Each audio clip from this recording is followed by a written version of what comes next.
Olá, amigos, bem-vindos ao nosso Pílulas de Gestão desta semana. Esta semana nós vamos estar falando para vocês de um assunto muito relevante para os laboratórios de análises clínicas, que é a questão da metrologia em análises clínicas. Obviamente que a metrologia ela está diretamente ligada à questão do controle dos equipamentos, que é uma atividade bastante complexa, né, que tem várias fases, várias etapas, mas eu quero falar especificamente para vocês, até em função do nosso tempo, né, e por ser uma pílula, da questão considerada muito relevante e que às vezes os laboratórios, por desconhecer, não fazem o uso dessas metodologias, dessas técnicas que são muito significativas para a questão das medições de alguns equipamentos dentro do laboratório de análises clínicas. Aqueles equipamentos que são críticos, né, para a medição dos resultados na questão quantitativa de resultados.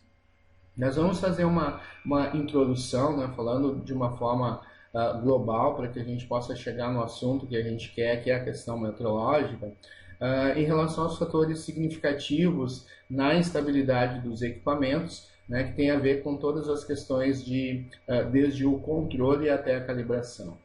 Então, a primeira questão relevante em relação a equipamentos é a questão do controle, né? Então, aquele controle básico, o controle mínimo, onde os laboratórios devem ter estabelecido, se não tiver o manual do equipamento, deve estabelecer num procedimento ou num manual interno de controle de equipamentos, que é a questão básica da limpeza e conservação. A outra questão significativa é a questão da manutenção, né? Tanto a manutenção corretiva quanto a manutenção preventiva, onde nós devemos ter registros dessas manutenções e fazer o acompanhamento, né, de como está sendo a estabilidade do nosso equipamento. O outro ponto, e aí é um ponto que todos fazem diariamente, principalmente nos equipamentos automatizados, que é a questão da verificação, aquela questão diária, né, de funcionalidade, onde então são passados, né, os kits, os reagentes e verificados se estão dentro dos parâmetros aceitáveis. Aqui começa então a questão da metrologia, né, que começa com o processo de aferição. Mas este ainda é um processo interno, o processo de aferição é um processo interno que o laboratório faz normalmente contra padrões rastreáveis, né? Então é um processo que pode ser feito em relação a alguns equipamentos. Então, a partir de um padrão rastreável, de um padrão calibrado, o laboratório pode fazer o seu próprio processo de aferição, desde que ele estabeleça um método, né? Então, ele tem que ter um método de aferição para cada tipo de equipamento, determinando como ele afere, qual a periodicidade de aferição e qual a metodologia utilizada. Obviamente que toda a aferição realizada dentro do laboratório, ela tem que ter registro. Mas a questão metrológica mais significativa para nós é a questão da calibração, que é onde eu quero fazer este breve comentário com vocês, colocando as questões mais importantes, né, em relação à calibração. Porque a calibração ela é um processo realizado por terceiro, né? Por terceiro, tanto dentro do laboratório, a partir da contratação de uma empresa terceirizada e com condições, né, de fazer o processo de calibração, ou os equipamentos eles são enviados, né, para outros laboratórios de calibração, onde então são feitos de forma externa. Mas de qualquer forma é um processo, a calibração é sempre um processo terceirizado e realizado sob condições controladas. Mas para que esse processo seja realizado de forma adequada e realmente os equipamentos estejam em condições de uso, né, para aquilo que é desejável, primeiramente o laboratório tem um trabalho bem significativo, principalmente aqui os responsáveis técnicos, que é fazer a questão da definição de uso do equipamento. Então, para cada equipamento que vai ser calibrado, o laboratório tem que determinar a faixa de uso. Então, qual é a faixa de uso desse meu equipamento de medição? Então, por exemplo, dando um exemplo prático, né, os termômetros. Esse termômetro, a faixa de uso dele, se for para geladeira, por exemplo, é de 2 a 8 graus. E determinar quais são os erros aceitáveis. Então, se eu preciso fazer uma medição de 2 a 8 graus, qual é o erro que eu posso aceitar nesse meu equipamento que eu vou medir, nesse equipamento que eu tenho que calibrar?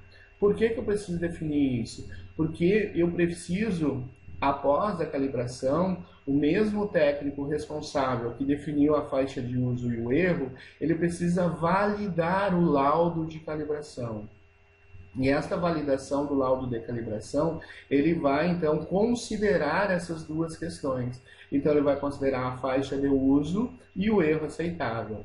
Então, para que o laudo seja validado, é necessário que a incerteza de medição que está lá no laudo, mais o erro do equipamento que está lá no laudo, seja menor ou igual ao erro aceitável.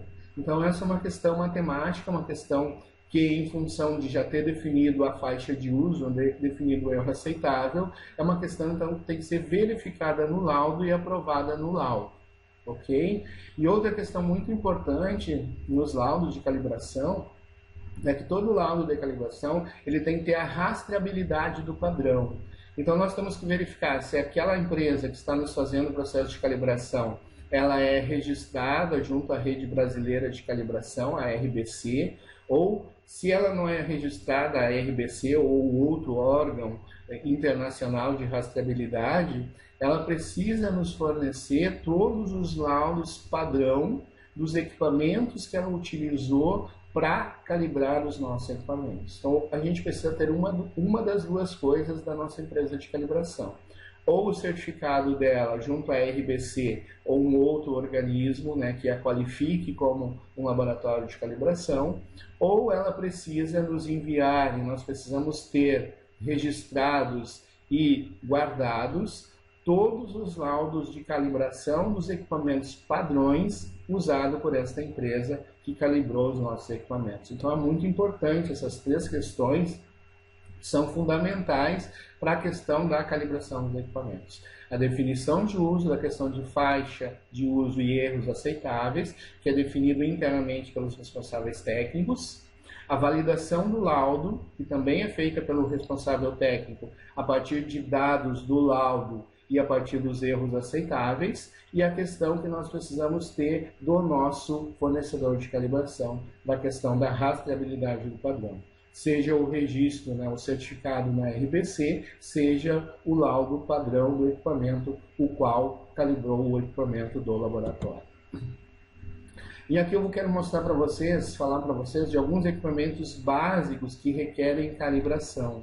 Então, que precisam ter os seus erros aceitáveis definidos, precisam ter suas faixas de uso definido e precisam ter a validação dos laudos. Então, os básicos de qualquer laboratório são termômetros, e aí a gente tem que ter termômetros nas várias faixas de uso. Então, nas diversas faixas de uso que eu uso o termômetro, eu preciso ter termômetro calibrado, cronômetros, pipetas e centrífugas. Então, esses 4 equipamentos são equipamentos básicos que requerem calibração.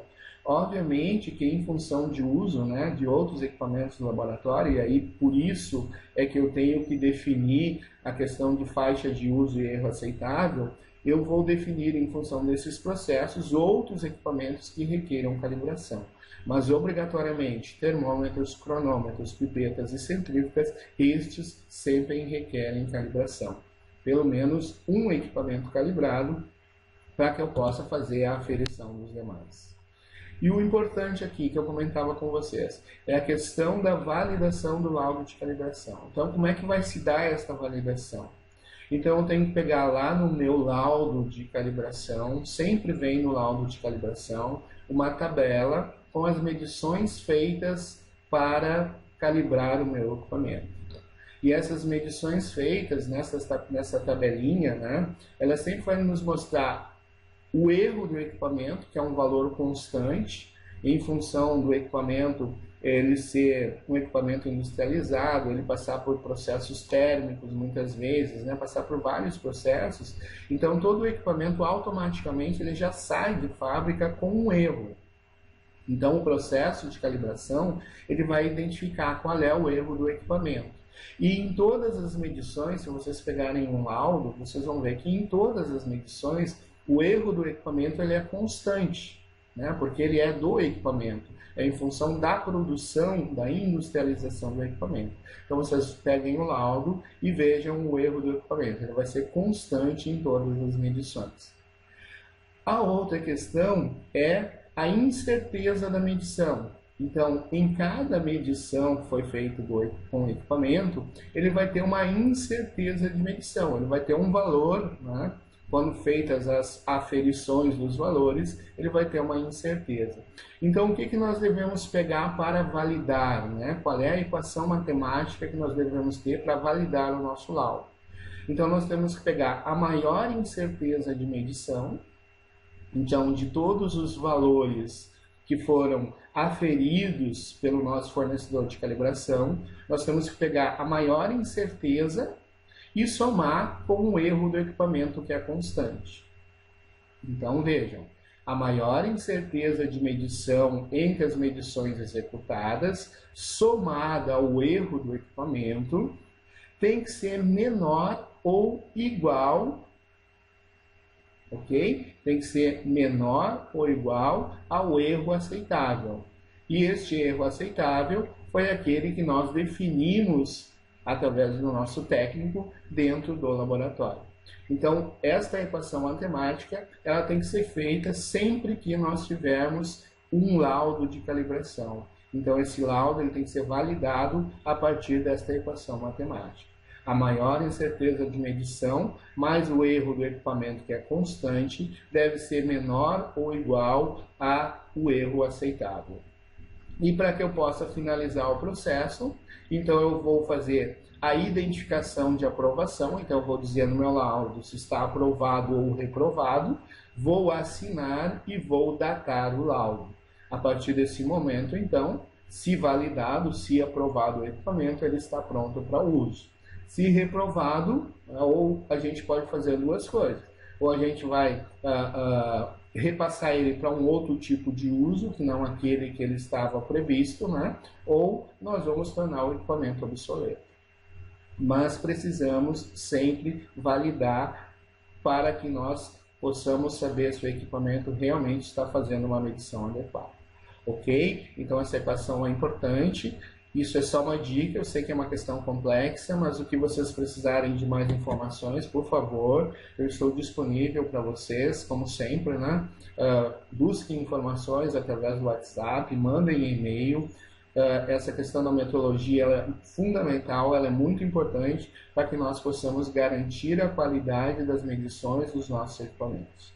Junto com o controle de qualidade, tanto interno quanto externo, a questão da instabilidade dos equipamentos, ela é fundamental para que nós possamos garantir que estamos fazendo, de fato, boas medições e medições com eficácia. Então, muito obrigado pela atenção de vocês. Qualquer necessidade, vocês sabem, podem contar comigo, basta me procurar através de um dos nossos canais de comunicação. Grande semana para vocês e espero nos vermos com a graça de Deus na próxima semana. Grande abraço.